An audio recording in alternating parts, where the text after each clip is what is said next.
Hey, what do you say? Welcome to episode 72 of Talkin Trash. I'm your host, Tim Snyder.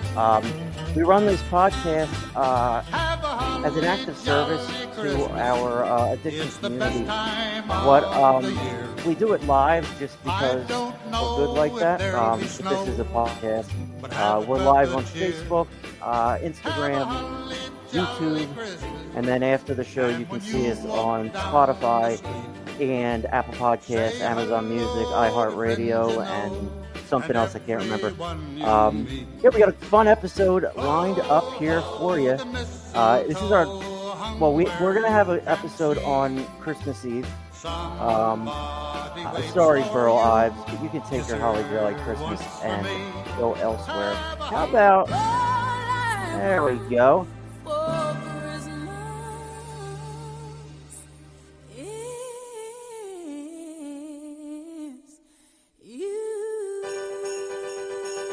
See, I'm an idiot. We have Todd Davidson in studio. A great interview. He's been through it all. He's seen it all. He's just an interesting chap, and we're happy. We're celebrating with him. Really, he's excuse me. This is his first Christmas clear and free, and he's living the life. He's living recovery. He's got a great message to share with us. We're excited to have him on. Let's see what else. Couple of things I wanted to touch on here. So it is Christmas, right? Obviously, we all know that. Here's what happens around Christmas. People start they start relapsing rather. They start they're miserable, whatever, Christmas time, they start relapsing. And, I'm not just not talking to the alcoholics. Plenty of people get behind the wheel and do damage on Christmas and during the holidays. But, for the addict that is deciding, I'm going to go back and I'm going to start using a little bit again, just to get through, just to get over the hump. It's not the same game. Whether it was 2 months ago, 3 months clean, 6 months clean, you're not going back to the same game. You're going back to a different game. The bags are heavier. The fentanyl is more prevalent in the dope you think you're getting. Overdose, they're everywhere during Christmas. So many people overdose. A lot, like 80% of them die because people don't get Narcan. Not to downplay alcohol, but overdose is an impending Christmas crisis. It always is. The reported number of predicted deaths linked to opioids was 70,000 in June. That was a few months ago. It's lower than the number in June of 2023. Overdose deaths are expected to drop by like 13% this year, and everybody's excited about it. It's important to note that we don't know the exact reason for the decrease in overdose deaths. There's been a real shift in the way we approach the overdose crisis. There's more treatment, with naloxone and Suboxone and things like that. And they can quickly reverse overdoses, but harm reduction is working, but, think about this. There could be a significant drop in the amount of overdose deaths because addicts are dying from it. There's not addicts left to overdose, you know what I mean? We're slowly fading off, so they make a big deal about this number dropping a little bit.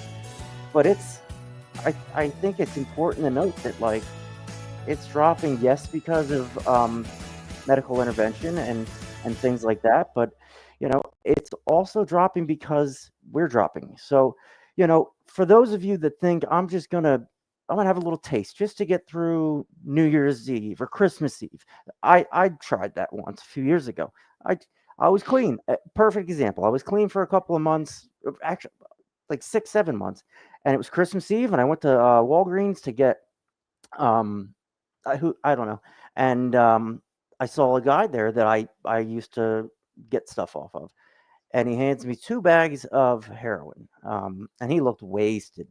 So I'm like, all right, I used to inject 6, 7 bags at a time. So I'm gonna sniff a corner of this bag, and I went out dead. My dad had to call the cops. Everybody knows the story.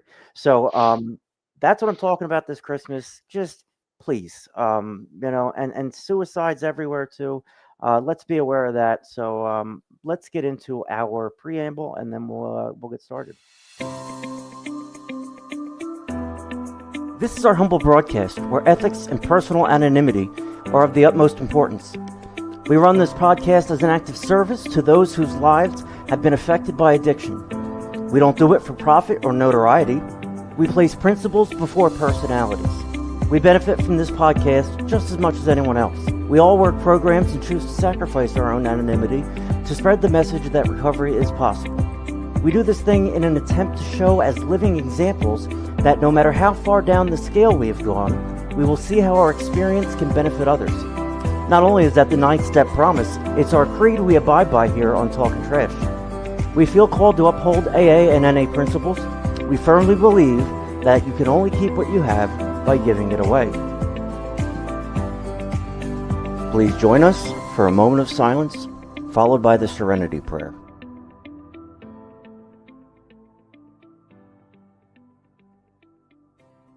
God, grant us the serenity to accept the things we cannot change, the courage to change the things we can, and the wisdom to know the difference. Alrighty, let's go around and meet the team real quick before we get started. First on deck, we got Mike Oxley. Mike is a longtime addiction recovery nurse. He's seen the recovery landscape change over the years. And you got Tim Snyder. I don't know, there's definitely something wrong with this guy, but he's been through it all, and through his experience, he offers solid guidance to those in recovery and those touched by the disease. All right, boys and girls, let's go around the horn and check in with everybody.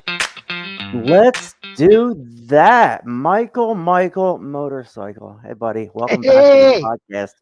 You were missed. How are you? How are you? Boy, I missed everybody. I missed this.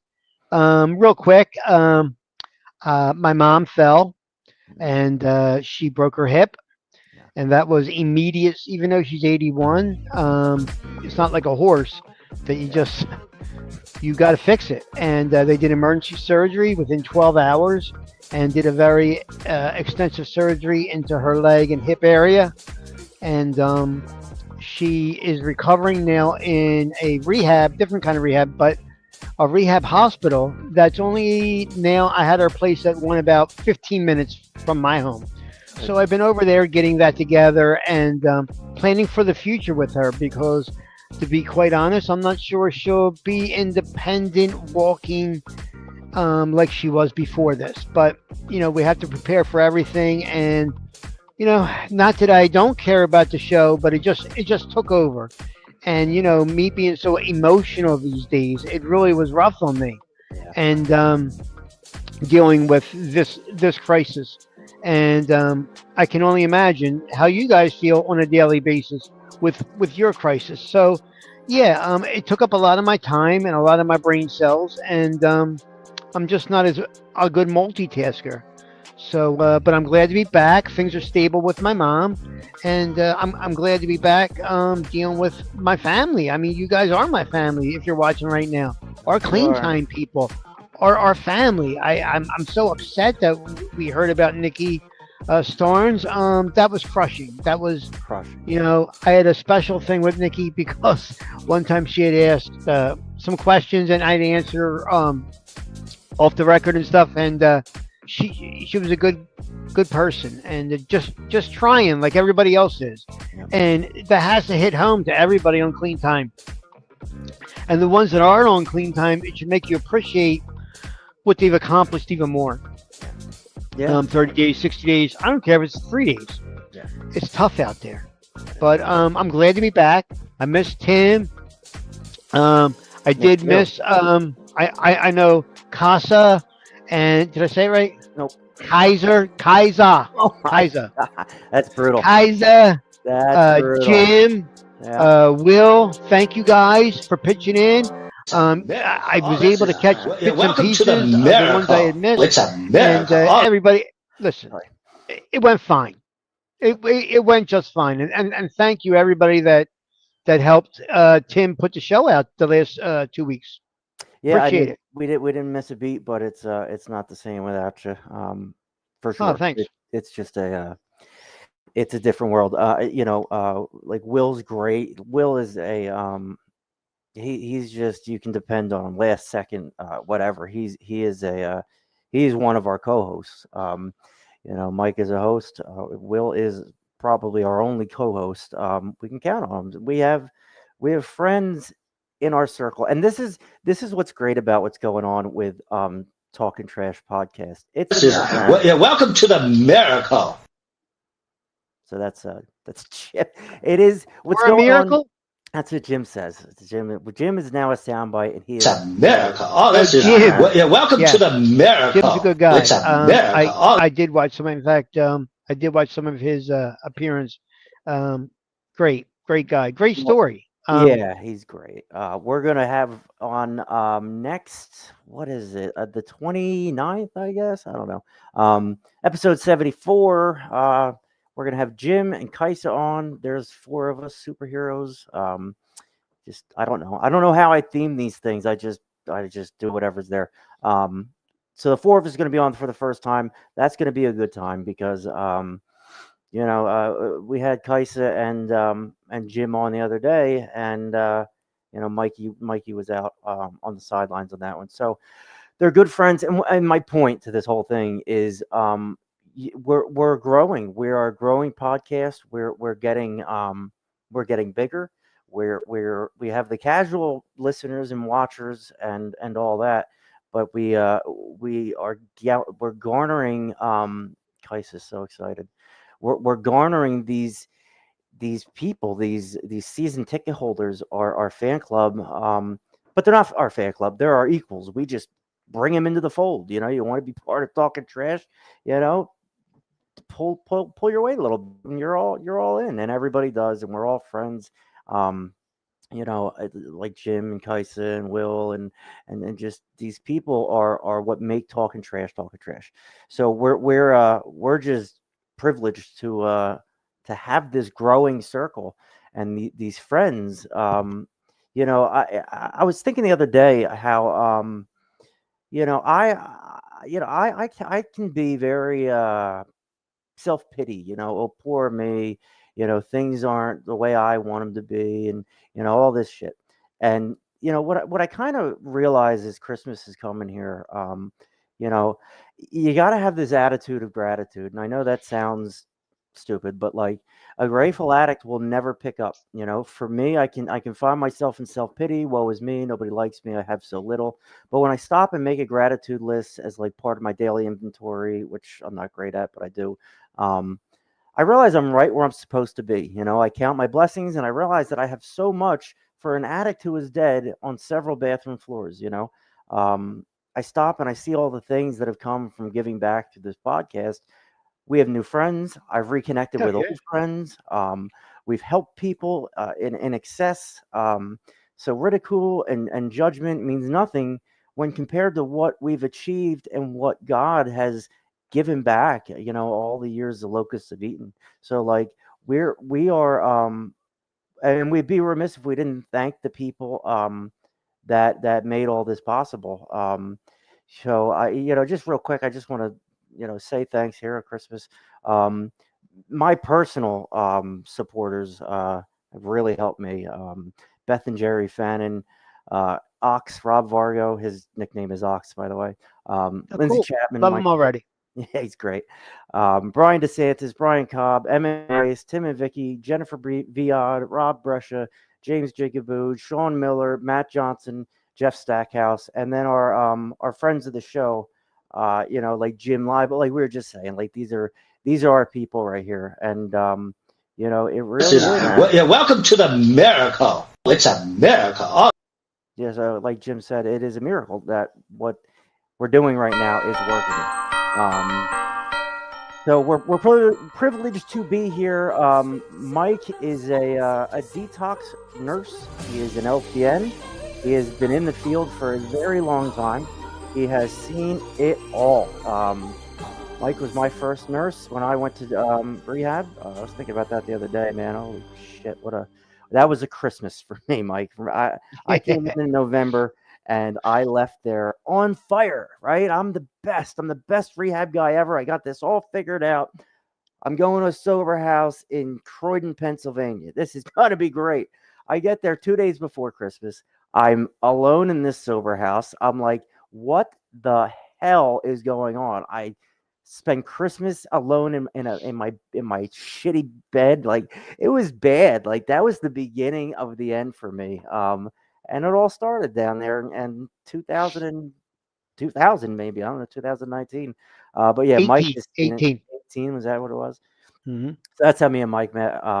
Just a little background. Mike, I mean, you have seen it all. Talk about. I know you have it. Talk about the holidays and how they change everything. Well, I really starting with fall and the days get shorter. Um, you know, relapse is part of recovery, but you're not getting a free pass from me because I'm telling you, Yeah. the holidays are bad.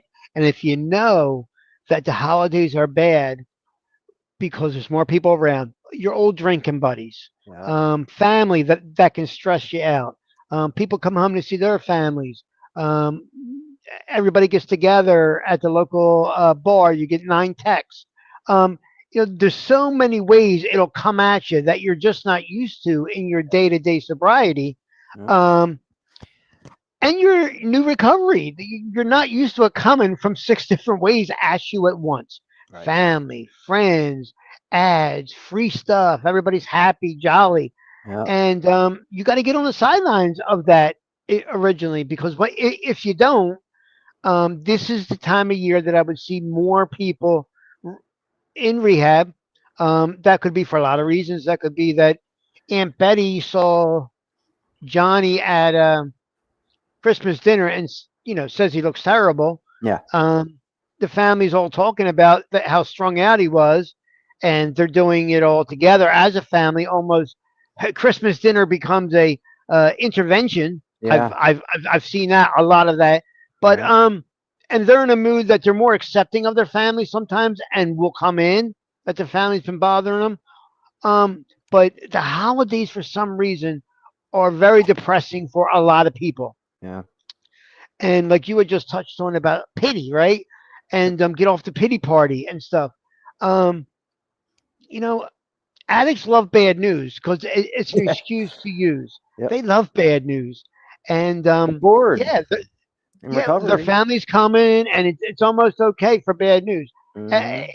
just to touch on this, if you follow the show, I've said that boy, if something ever happens to my mom, I'm going to smoke, Yeah. which is crazy to say. I mean, I'm planning my relapse. Why don't I plan on ways to insulate myself from that Yeah. smoke instead? Yeah. Instead of relapsing on cigarettes, if I'm aware that it's going to happen, then maybe I should try and avoid that since I know. And I wish I could get through that to people that are new into sobriety and recovery. More times they end up due to family fights, family strife, things thrown up from 5 years ago. Even when you're 6 months clean, family hasn't seen you in a while. So there's going to be that awkward moment. There's going to be that one aunt or uncle or cousin that puts his foot in his mouth. Hey, so how you been? Not getting high no more? You Yeah. know, I said before, laugh, make a Yeah. little joke, make Hmm. fun of yourself, make yourself part of it. Yeah, it's nice to really see everybody. Now that I'm sober, I realize you are all fucking ugly. That's I mean, maybe don't Yeah. say that to Grandma Betty, but you know what I'm Maybe saying. she But deserves if it. you turn it into take the pressure off of out of the room, take the elephant out of the room by using some humor, because if you don't have humor with yourself, you're not going to be You you're not said going it. to be a happy person. You said it So right. yeah, yeah, that's what I would do. I would make it light at Christmas dinner, make it light, use myself since they're all talking about you anyway, dude. You know they're Hmm. all talking about you. You know they're all whispering and rolling their eyes at each other when you when you go to pour the grape juice, is he drinking? No, he's not drinking. That's grape juice. But I see it, and I've seen 2 days after, 3 days after, that they're so defeated coming in, Yep. back in. They had just left a month ago. They had just left 2 months ago. What the heck happened?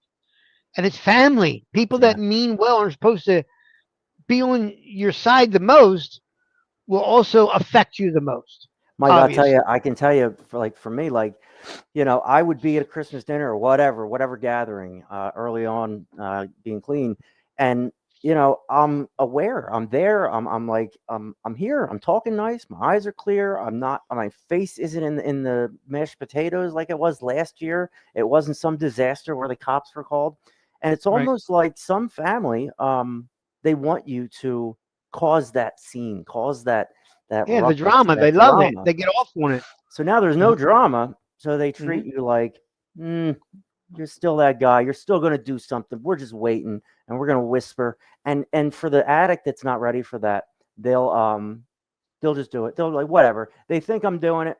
I might as well do it at this point. Who cares? Exactly. It's a very dangerous thing to play with, So yeah. So this is I always episode. like. I always like family that at the first time you're going to see them, a lot of times it's Thanksgiving or Christmas, will, because you're sober, suddenly think that you can't hear. They will Right. talk louder. Yeah. They will talk slower. They will talk clearer. How are you doing, Tim? I'm How are high. you feeling, Tim? I don't know. I'm You know, wasted. it's funny how people change their enunciation Yeah. because you're sober. Yeah, That's they that's think you're that's weird, like man. you're deaf. You're like you don't have your faculties. It's just, Yeah, but to be fair, we as addicts we put people through stuff. They are traumatized. They have the PTSD that we've caused. So we need to be acutely aware of that too. That you have to let people, like Mike said, you have to laugh at yourself a little bit. You have to just relax. Like people are going to be people. It's inevitable. You just have to roll with the punches and just let them do what they're going to do. In recovery, you have this purview, this outlook where you can just you don't have to be anybody anymore. That it is freeing if you can get to that point. You don't have to agreed, be agreed. this Well this said. person. You don't have to put on a show. You are who I'm an addict. Yup, I did all this. Yup, but now I'm not, and I'm not going to pretend to be anybody else. I'm just going to be this guy. And the people who figure out recovery, and that's what I'm trying to do. They live it. They own it. They are it. And when you throw it in your own face, people can't throw it in your face. So I mean, Mike, you said it right. You got to be aware of family. You got to let them be. You put them through stuff, but they're also assholes too. So you just They do have scars and they yeah, do have stuff. yeah. And the first time they hear you're sober, they want that apology, Hmm. And I know through the steps it's supposed to be a little more involved than that, not group apologies to Hmm. family. But hey, if that'll get you through the night, just do a general one, Yeah. and then go back and do your independent apologies for stuff that you're to cause them that they may not even know about and stuff. But yeah, whatever gets you through and gets people, you can almost see people around somebody that's sober and new to recovery. The first family gathering, they don't know what to do. Right. They don't know what to do, Right. and because they have been traumatized by your Yep. antics, and little Kelly went in to use the potty, and you were slumped over it. You know what I'm saying? So I Yeah, I mean, do. there's a whole thing here. So do they believe you're going to stay that way? No, but say, listen, I'm trying every day.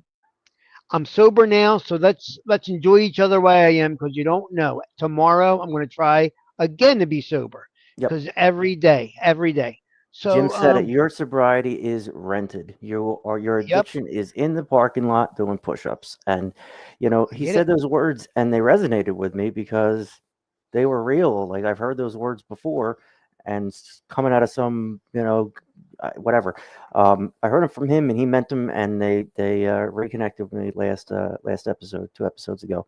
So So yeah, we have to just relax. Everybody just gotta Make your relax. skin a little thicker on the Uh-huh. holidays of family.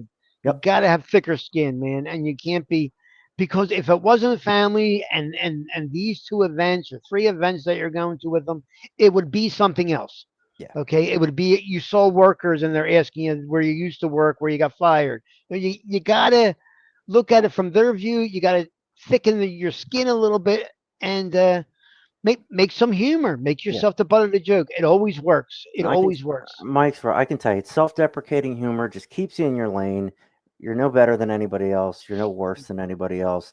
And other people, like family members and people that don't understand that they're expecting you to do what you do, be an addict, overdose, destroy stuff. You said They something, Tim, that's important. You listen to what Tim said. He said, "You're not worse than anybody else." Think about that. I know you're not better than anybody else, but you're not worse than anybody else. yeah, That's that's that's great. You're it's not worse. And his family is going to go there and make you feel that you are worse than them. yeah, And you're not.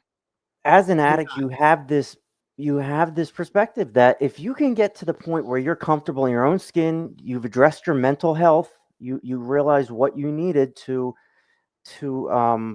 address the reason you felt the need to self-medicate in the first place. If you can get to this point, put some time under your belt.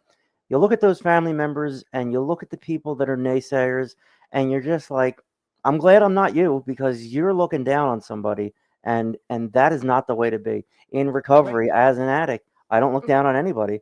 I don't look up to anybody really. There's very few. Mike is one. There's a few people in my life that I look up to and I respect, but nobody's better than me because we're all the same. We're human, and especially as an addict, we're all on a level playing field. So I got myself a Christmas present.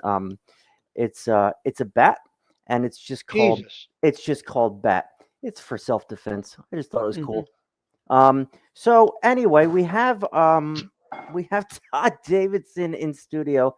Um, we also have a couple listener emails we want to get to.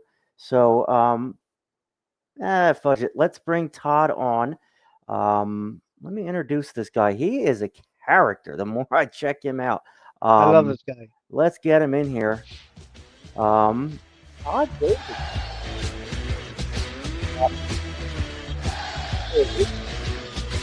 Your sound cut. My sound's cut.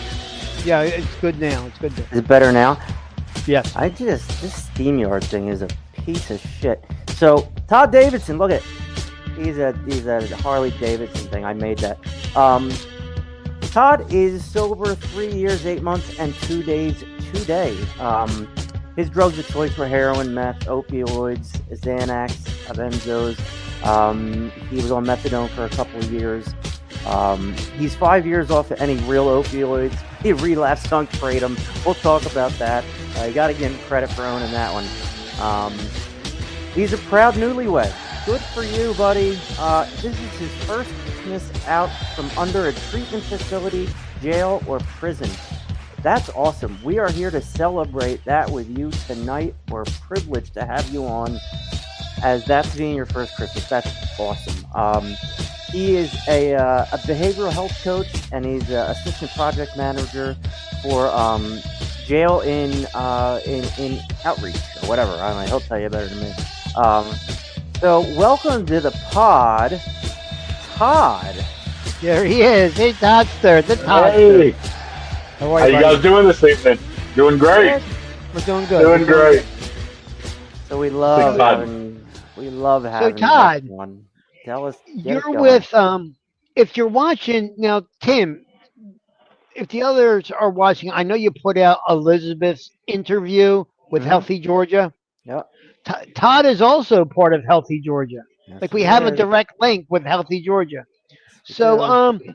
Todd, tell us a little bit about why you haven't had many Christmases free, and tell us a little bit about yourself.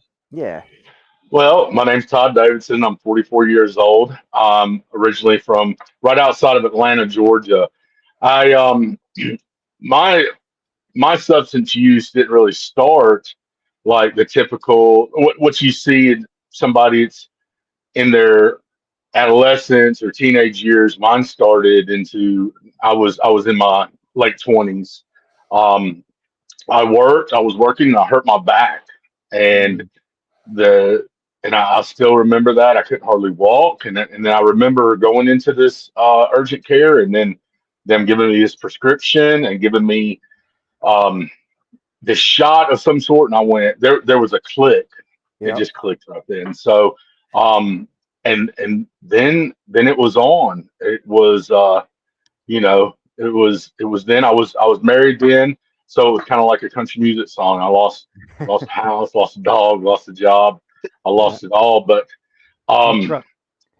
yeah, lost a truck. Yeah, it was a company truck, so I lost it too. Yep. I've There it lost is. two of them so far. Yikes. Right. but but yeah, it, it and I struggled since 2008. Um, uh, in and out of facilities, detox centers. When you were talking earlier, saying you went in, I remember going into one of these places in Southern California because I'd never not for like almost 4 years I had been on all kinds of opioids from roxycodone, oxycontin, morphine, and I'd never been a day without it. Mm. And so I found this dual diagnosis place.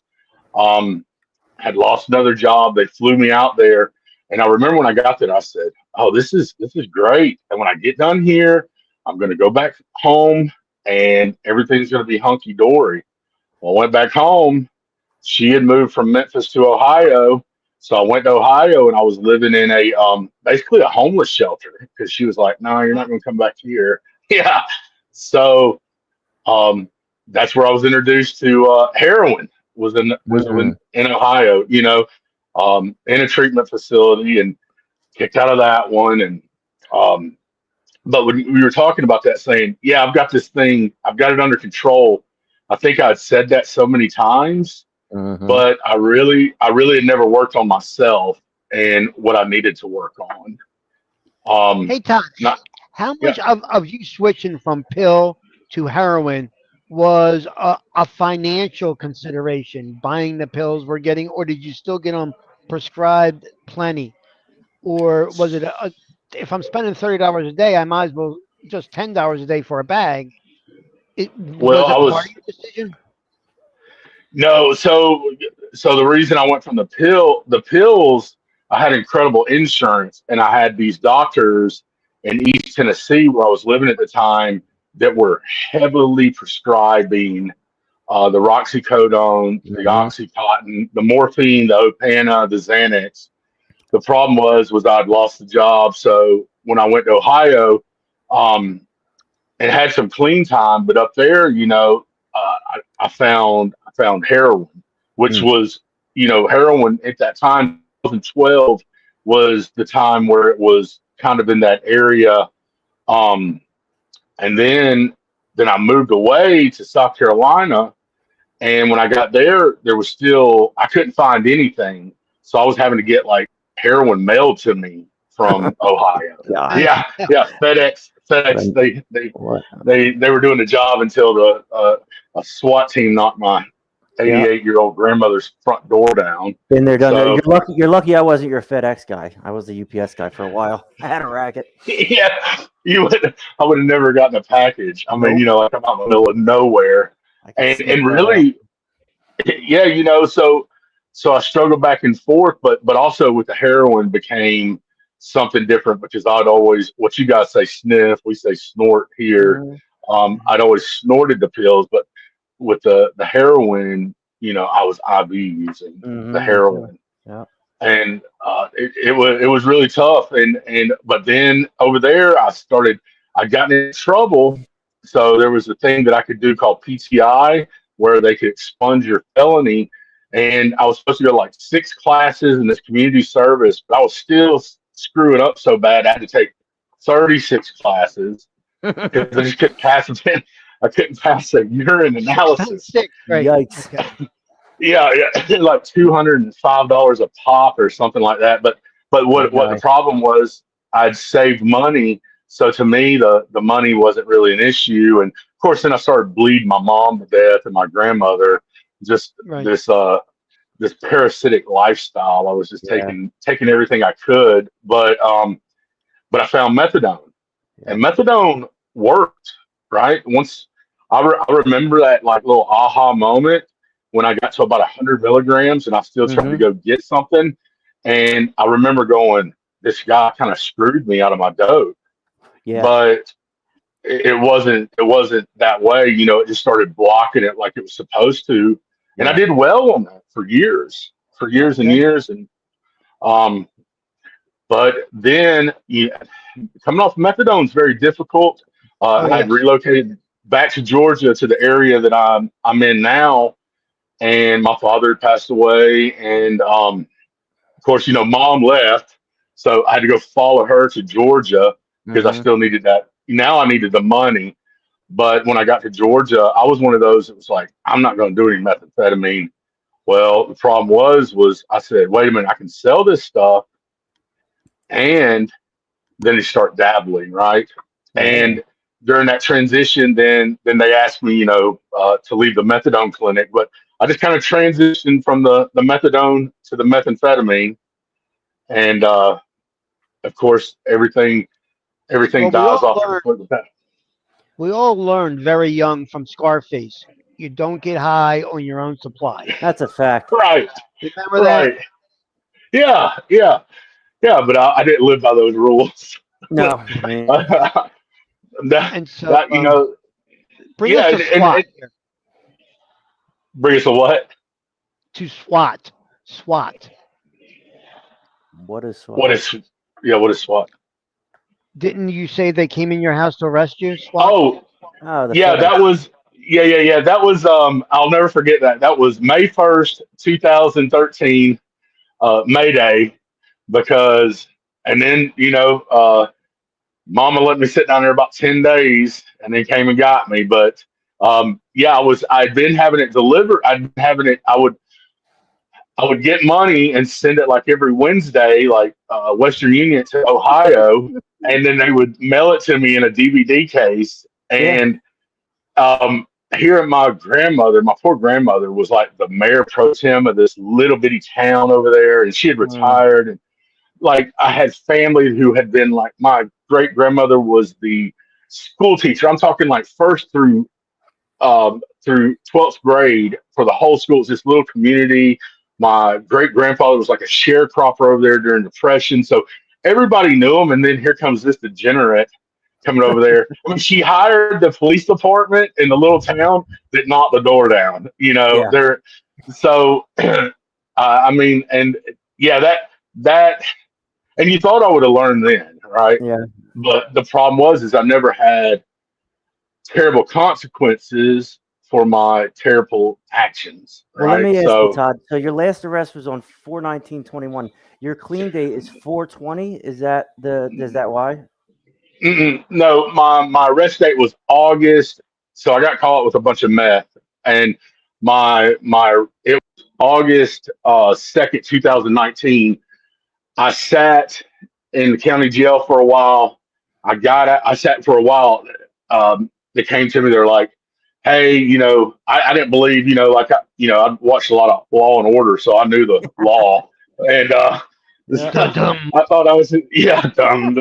So I said, "Hey, I'll get a bond." Well, guess what? No bond. And Nope. that was the time too where mom, oh, honey bunny money, where she went. I called like from booking, and I said, "Hey, it's your son," and it's like click. Click. I called back, and then it was like she didn't answer. I was like, she must not recognize the number, but Yeah. yeah, she knew the number, Yep. But the third time it was like this number has been blocked. I was like, how dare her do this to me, Yeah. How could So she? I had to, yeah, how could she do this to her only son? Her baby But boy. baby boy, and but really, I think that was like one of those like stones you lay in the pathway of recovery. That was like one of those first stones. Mhm. Yep. We You talked about that remember earlier. I how was, bad it was. Hmm. yeah, The, yeah. I the, remember the, how bitter and angry I was at her. Like, but really, at the end of the day, then I started taking accountability and I started looking inward. Well, you had to fast forward a little bit more before I really could get that. It's healing for her, not so much for me, right? yeah, absolutely. And like It's we blame everybody else. Everybody else is to blame. We're not to blame for our ridiculous behavior. It's your fault. It's your fault. It's your fault. We never own it. And like you said, the stone, the pathway to recovery. Those first stones are hard. The most valuable lessons are the hardest ones. So like you really got it together when you went to long-term treatment. You went as an alternative to prison, Yeah. and you thought that you were only going to be there for 9 months, and you stayed 2.5 years. No, so I had to. So the April 20th, 2021. I'd been in another men's facility Hmm. for like I was in jail. Then I was there for I guess what 14 months. I try to keep all the numbers, but then I instead of going to prison, I had to go to this 9 month program. It's called RSAT, and it's through the Georgia Department of Corrections. And you go in, and it's like it teaches you a lot of stuff recovery. Either you can do well in it, or you can just kind of be there to not either go to prison. Yeah. Right. It, I went there, and some more of those stones got placed in front of me. Right, like I had a counselor there that really she started trying to help me. Like we said, I'm married now. I was telling you that. Like she started telling me, make a list of everything you want in a wife. Hmm. Do these things, and then when I got out, I was still homeless. So, and I couldn't come back to North Carolina because the state of Georgia wouldn't let me leave with the probation, and I didn't file for all this paperwork in time. So, I went to this facility in Georgia thinking, okay, well, I can go there like 9 months and just get done in 9 months. You can work there. They save your money for you. And when you leave, in my head, I said, I've got some sobriety under me now. I've got 9 months real clean time with no kratom. Well, I ended up going there and I graduated. I stayed 2.5 years. I just left. Wow. I just left That's June, great. June 15th. I got married, Oh and boy. yeah, exciting things. But that's really Todd, where I started working and helping Mike, myself. Mike M says your story is just like mine. You're the man. Like it resonates with people. And so let's fast forward to what you're doing now. You're living in a recovery bubble. You're living recovery. You're working recovery. What's that like? And how does it feel to give back? I know how it feels. I'm just Yeah, I mean, as we do it. you Yeah, do it. But yeah. yeah, no, there's no other feeling like that, like in any other place. Like right now, so I work with Healthy Georgia, and what we are is we have a grant through HRSA, which is a federal grant, to help people with MAT treatment. Hmm. That's medically assisted treatment. Um, and I really feel like I got put in such a special place because that kind of thing can still be stigmatized even in our little rural Right. area. So Sure. then people see, all right, so they know old notorious Todd, but then they see Todd now. Okay, now we're trying to help people. Now we're here to, and you know what? That might be somebody's path. So even these like jaded people that are saying that's not going to work. You know what? It could be the thing that helps them, right? And the Right. end goal too is to keep them out of jails and institutions and hospitals um and so I Alive. work with them, yeah, out of the grave with Yep. Right. mothers and fathers and wives and husbands having to bury them. And I'm living proof. Um, yes, I think we all are Yep. right now. And you said it earlier. This is such a hard time of the year. Yeah. This is such Yes. a tough time. That's what we see most of our patients right now. I try to tell them, I'm like, all right, what's our plan? And that's the thing about peer support. You're help navigate them to come up and answer those questions for themselves. I can give you suggestions all day long, but when you start giving the suggestions that will work in that person's life, like what are we going to do? What's some goals we can set? And what are we going to do if that goal fails? And how are we going to react? Because this is somebody's first Christmas party without drinking, Right. right? Yep. So this is somebody's first year of not their face not laying in the mashed potatoes in front of family while they're Right. judged and they're giving up. So just kind of being there, and sometimes it's tough. It's tough. It's a really tough. My phone rang all day yesterday. Yeah. It's a tough time of year. Yep. Yeah, and we're experiencing that. We've had an overdose, we've had a death, and I mean within our Talking Trash family, we work with a lot of people. It comes with the it's, territory, unfortunately, It but does. It we're does. here to try to reduce that by telling my story. Like I try to tell my story, just so somebody doesn't go down the road I went down because I was lucky. Not everybody's lucky. right, Well, right. what gets me, well, if you watch a previous episode when we interviewed Liz, who's also with Healthy Georgia, I'm amazed at Georgia, specifically your county, your and your county sheriff, that actually have an accountability court or a mental health court, and has finally made the bridge between mental health and addiction. And I know you're involved in that in the jail. You're one of the few that can actually go into the jail, which has to be weird being a former inmate. But go ahead, tell Yeah. me about that for a minute. So this is where, okay, so not only is our sheriff and the major of the jail, she's over the jail. They've really like poured into myself and my other team member Brittany by allowing us to go in.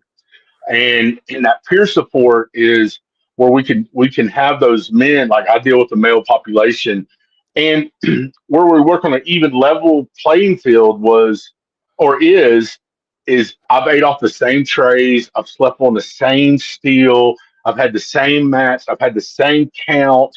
I understand how the things work, the ins and the outs. So there's some commonality where we're able to meet. And then they start saying, okay, I can kind of trust Yep. Todd.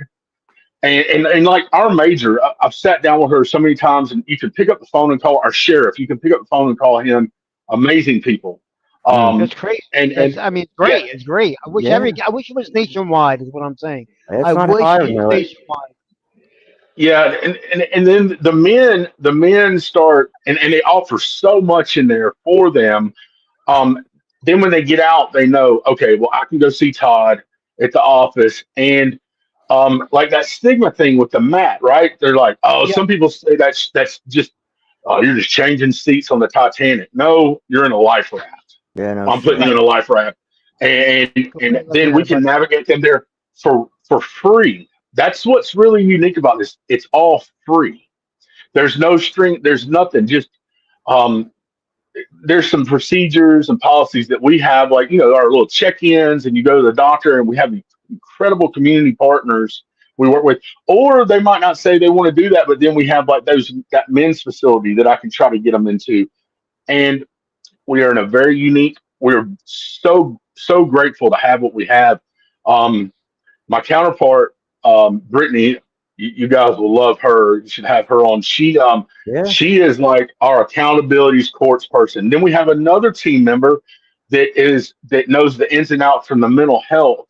Then we have another team member that he knows the homeless, the shelterless community. Like he knows that outreach going out, those questions that we can all read about and see about, but like he understands what it's like to go into a homeless camp. The other day we went into one and he just blew my mind with, oh, let me go look over here and check this.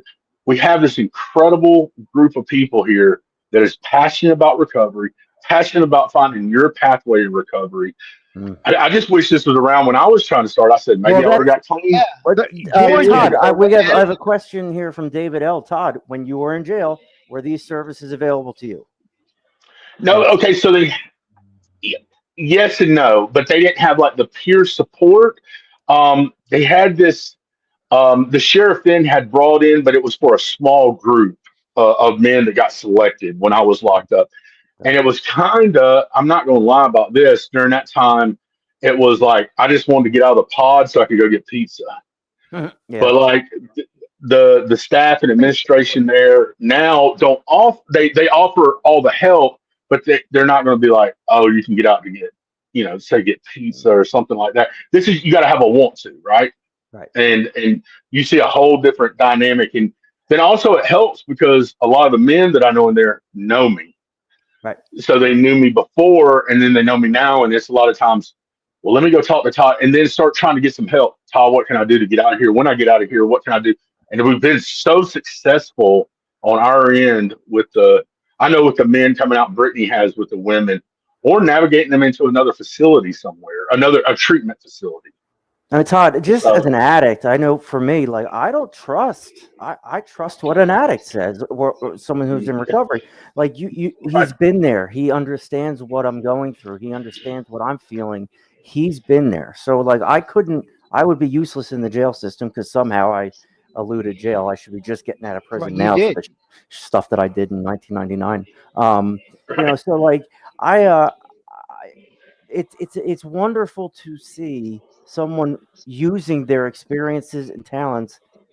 Actually, that's kind of what I'm doing. That's kind of what Mike's doing. That's what Yes. we're all doing. We're trying to Right. spread the message that it doesn't have to be as painful as what I went through. Don't do this. Do this. Get on that earlier and stick with it. Because Mhm. shit, if I'd done that I would have avoided a lot of pain.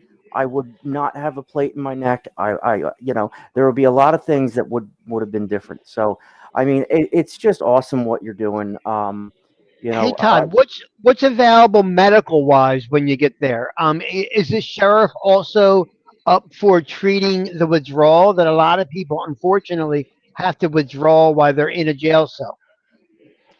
Yes. So they have a full staff, like they have a nursing staff and a doctor that comes in. Then we also support a behavioral health that goes in there, um, really almost daily. Psychiatrist, um, the sheriff's amazing, right? I wish the sheriff was governor, no could run kidding. for president. I I would vote for him. I would definitely vote for him. Yeah. I would vote for him. And the major too. She has a heart for they. So their end goal is not to put anybody back in there, right? Right, They would right. love Right, to have right. it just shut down. Yep. You know, and the thing was they were not a part of it when I was incarcerated. They came through later, and I saw this whole dynamic change, right? Mm, And not saying anything was wrong with the staff and the administration before, but the, you can see there's a true heart And the for stigma somebody. erodes with that. yeah. Yeah, yeah, and even the deputies. If you find any of the deputies and they're driving now, it's not I'm getting pulled over and worrying about. Now it's, hey Todd, how are you doing? You know, Yeah. and Gotta and be and strange. they're there. Look, the city police department, a couple of their officers have my phone number. They'll call and say, hey, so and so's over here, so and so. It's really spectacular.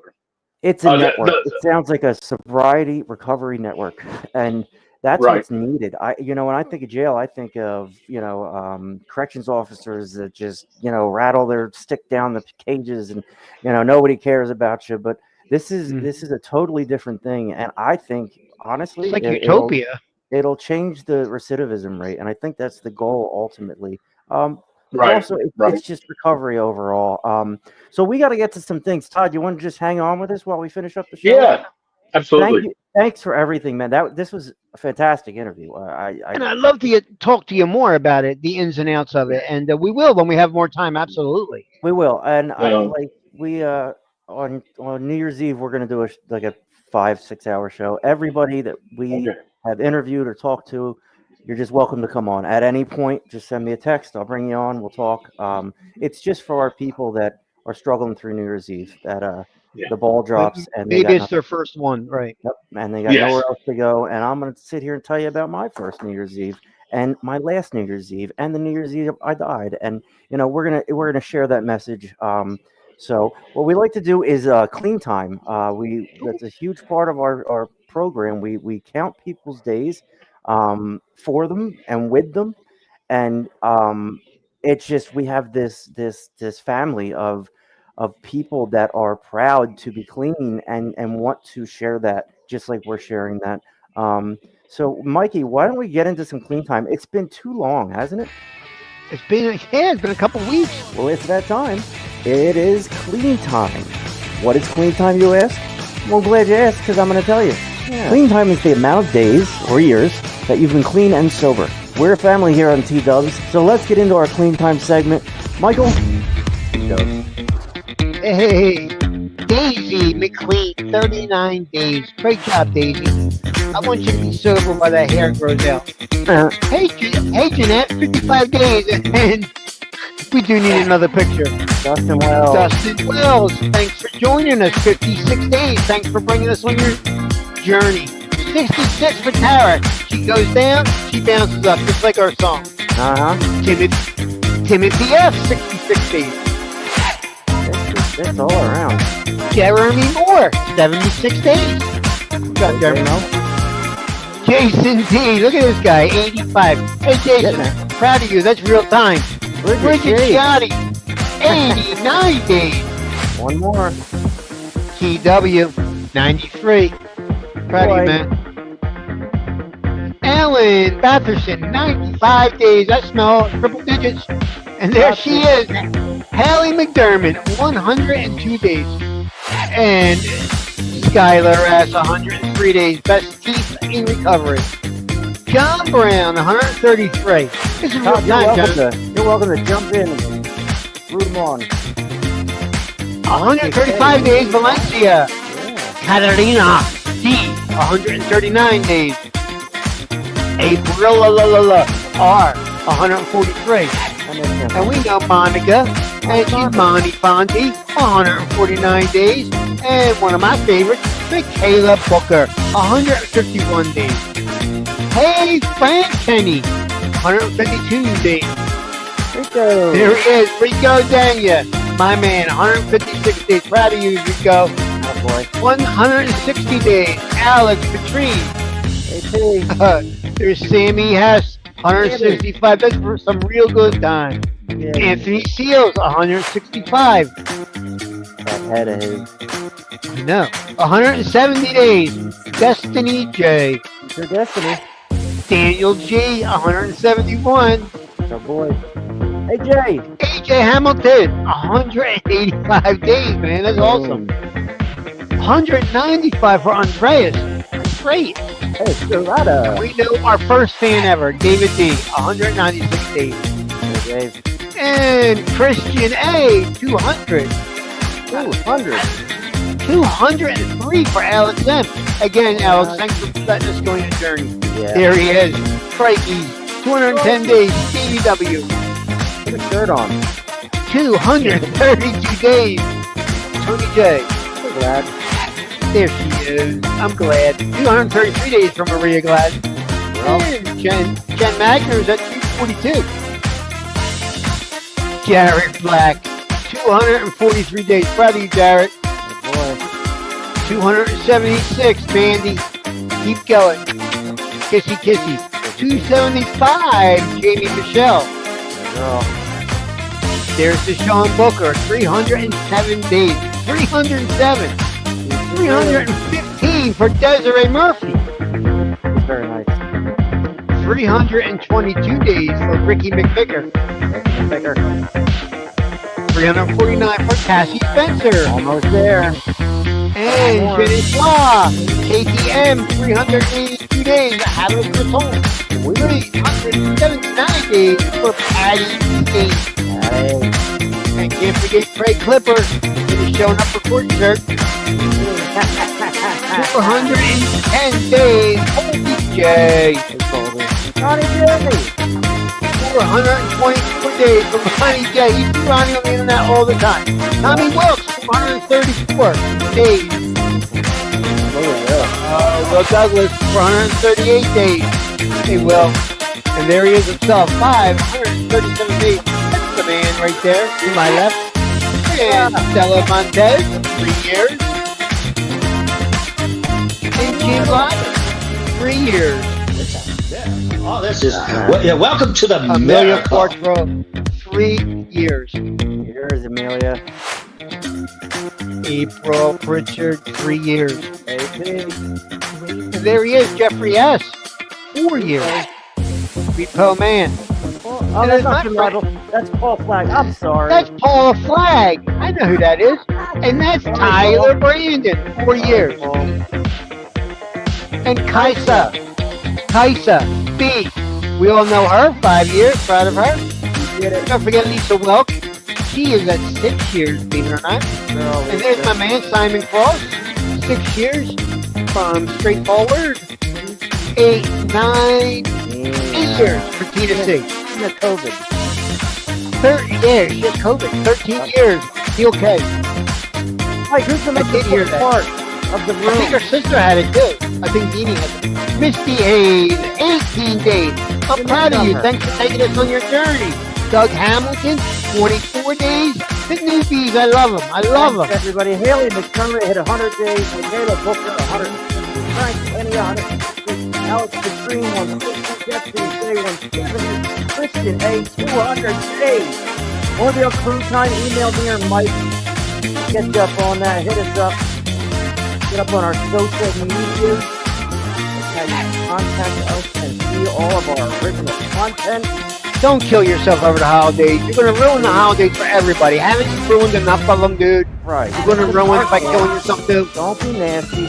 Get some Narcan so when I die in the bathroom, you can revive me without calling the whole. Yeah. Absolutely. It's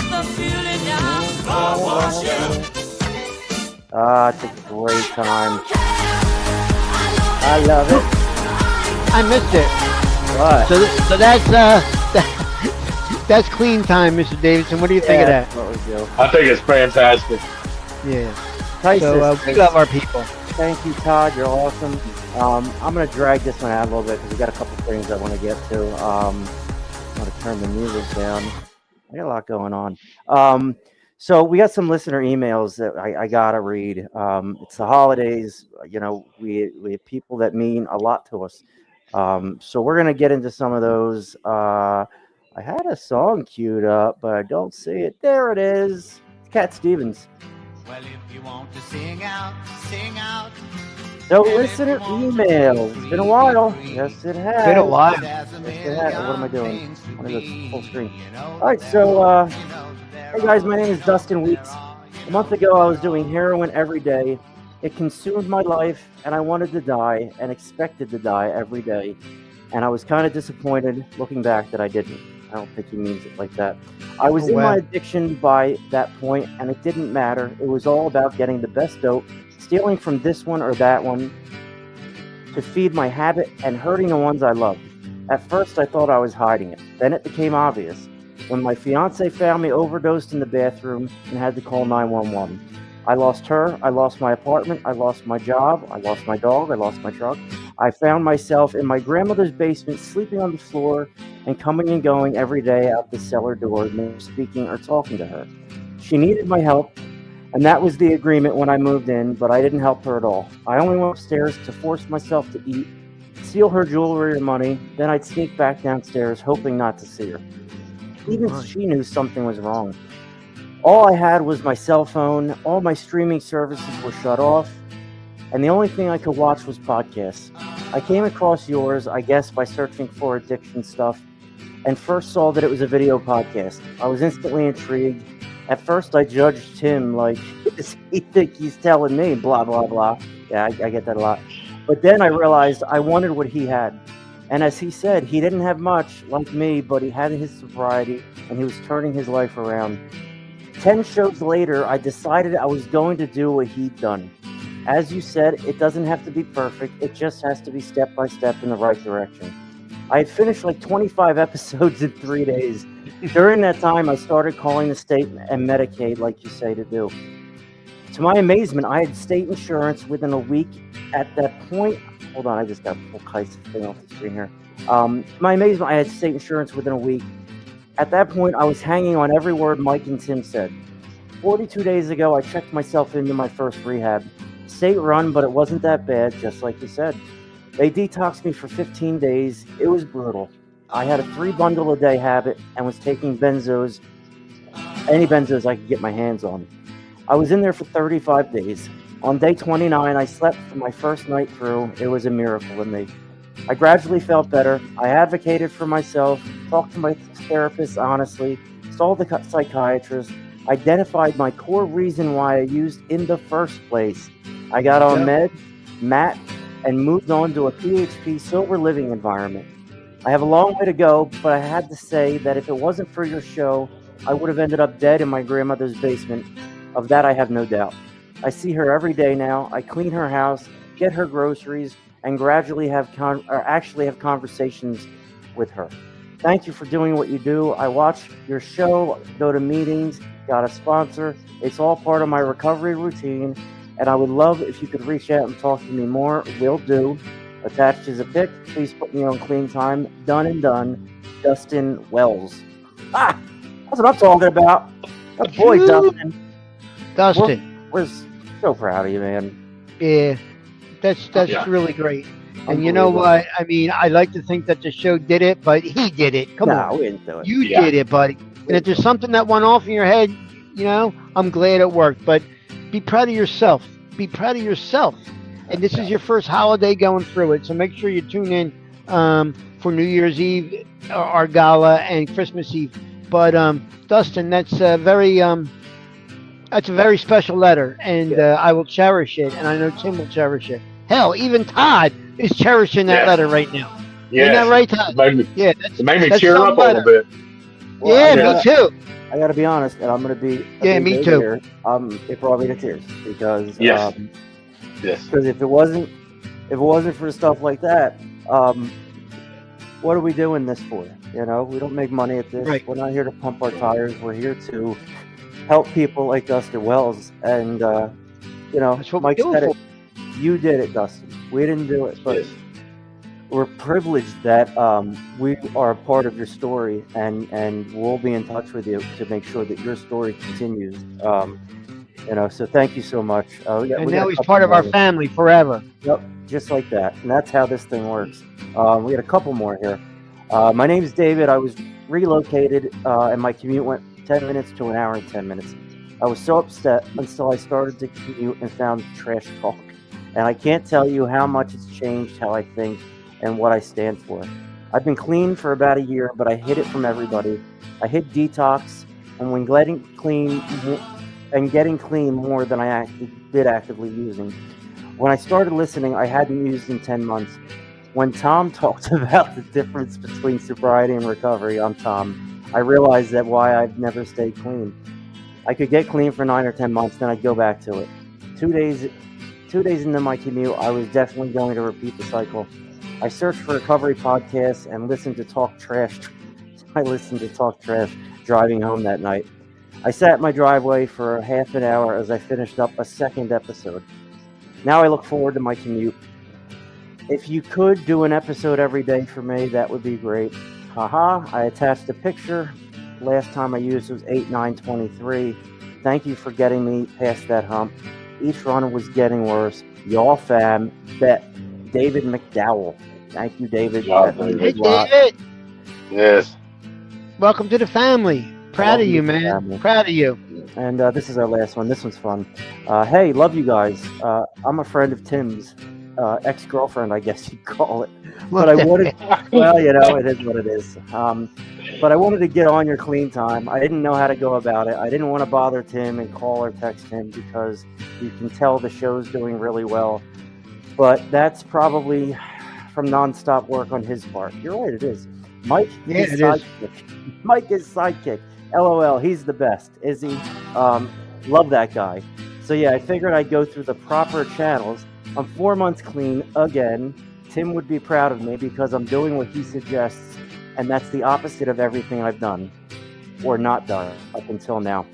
I think Tim knows what happened back in August, but I'm seeing things in a different light, and I follow your show because in astrological terms, Tim's not that far in time than I am. He is and he isn't. He is in the sense that his journey is fresh enough to recall with detail that I'm sure is helping others. In non-astrological terms, he's a million miles away from where I'm at now, both physically and mentally. I did exactly what he suggested 122 days ago and checked myself in to a long-term treatment center. I only got my phone back on Thursday. I'm 4 months into a year-long program, and it's different this time. Plus, I wouldn't make it past 90 days like ever. Being in this rehab helped me break that cycle and begin something. Tim, you know where I'm at. I love you. Mike, too. Vanessa M, 129 days. 8724. I'll get you on Queen Time, Vanessa, next time. I attached a photo from this forum thingy. Keep up the great work. I listen and watch religiously. And everyone onto the show says they love it too. Peace out, Cub Scout Vanessa M. And that is our listener emails that we haven't done in a very long time. Well, Vanessa, thank you. Thank you Really, very much. just a great thing. Yeah, we hooked up, but she's cool. She's We she's a just stop that. no, I mean she said it. I just copy and paste the emails. I don't have anything to do with it. So that's that. So we want to say thank you to Todd Davidson. People like that are like I don't know like Dustin. He can see somebody like you succeeding and living it and working in it, and you give people something to shoot for. So thank you, Todd, for coming on. Awesome, Todd. Thank you, Brett. Love to have you on. You have an open invitation anytime you want to come on. That's how this thing works. And I'll get in touch with you about Christmas Eve and New Year's Eve. We'd love to have you back. And we have a very special just for today segment to end this thing out. Our friend Jimmy Leibel spent his Yeah. hard-earned time way up in the Great White North in Regina, Saskatchewan, if you can believe that, Todd. This guy's our biggest fan, and he's 5 million miles away. I think it's dark all day up there. It's not. Yeah. They have the Regina Rough Riders, not the Saskatchewan Rough Riders. Rough riding the vagina. What? They have Mike. I have a bell that I keep Mike in check with. Mike, Yeah. you earned a bell. All right. Yeah, they have a hockey team up there called the Regina Pats, and it's fun to say, "Hey, how's Pats Regina?" So anyway, I digress. Jimmy Leibel, our pat the just for vagina? today segment, very special just for today segment. Merry Christmas, baby. You surely treat me nice. Well, good evening, boys and girls. It's that time of night, just for today. Tonight's message is acceptance and change.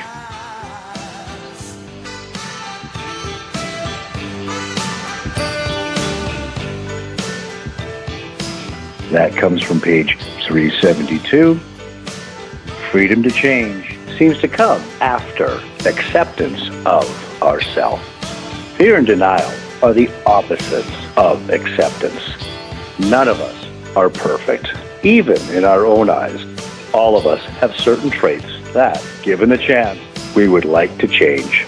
But sometimes, being overwhelmed when contemplating how far short we fall in our ideals. So overwhelmed that we fear there's no chance of becoming the people we'd like to be. That's when our defense mechanism of denial kicks in, taking us to the opposite extreme. Nothing about ourselves needs changing. We tell ourselves, so why worry? Neither extreme gives us the freedom to change. Whether you're a long-time NA member or new to recovery, if you're new, welcome. The freedom to change is acquired by working the 12 steps. When we admit our powerlessness and unmanageability of our lives, we counteract the lie that says we don't have to change. In coming to believe that a power greater than ourselves can help us, we lose our fear that we are damaged beyond repair. We come to believe we can change. We turn ourselves over to the care of God, of our understanding, and tap the strength we need to make a thorough, honest examination of ourselves. We admit it to God, to ourselves, and to another human being what we found. And just for today, I want to change.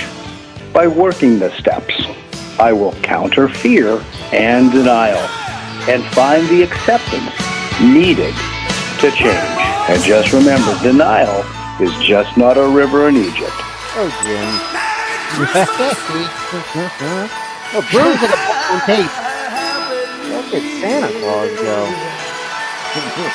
Rocking out. There he is. Wishing you all a very Merry Christmas and Happy And Hanukkah Holidays for from all friends. of us at Talkin' Trash. That's a Jim's on payroll. I think Jim missed his calling. There it is. Fun, right? He's pretty good. All right, Yeah. so that's He it, could do boys. like a whole book on tape. I could hear that doing like all 7 Harry Potter books. Just saying. Oh yeah, I would. That would be where I'd have to call 988 because I would probably want to kill myself. So that's it. Todd, we love you.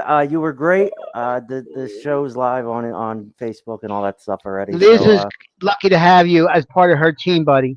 Liz is lucky to have you, for sure. But I'm sure you're lucky to have her too because Yes. she's a gem. So Todd Mhm. Davidson of Healthy Georgia, just a beautiful thing to be here to celebrate your first Christmas free man. So Yes. that looks mocha latte. Do you drink a lot of mocha lattes with foam like that? No, I'm drinking a lot of just coffee with just creamer in it, though. That's Man, it. I don't think he's a vest guy. Something tells me he's not a vest He's guy. changing, Mike. No, no, He's no, no. Not like that. evolving. No, I'm definitely a vest guy because I'd rather wear a vest. It's nothing cold like it is where you guys are, but I got some looks today because I was walking around in a t-shirt and it was like 30, 33 degrees here. I'm in So, Georgia, Todd. oh, you're in Georgia. That's right. Yeah. Well, I can tell Mike's up in I'm, the. I'm up near Atlantic City, New Jersey. I'm not from Oh, okay. Georgia. I'm from that area too, but Right. Right. my addiction brought me down here. So, Todd, thank you so much. Hang on a second. We'll talk to you after. Thanks everybody for watching episode 72 with Todd Davidson. And that's Christmas is the time to say I love you. Share the joys of laughter and good cheer.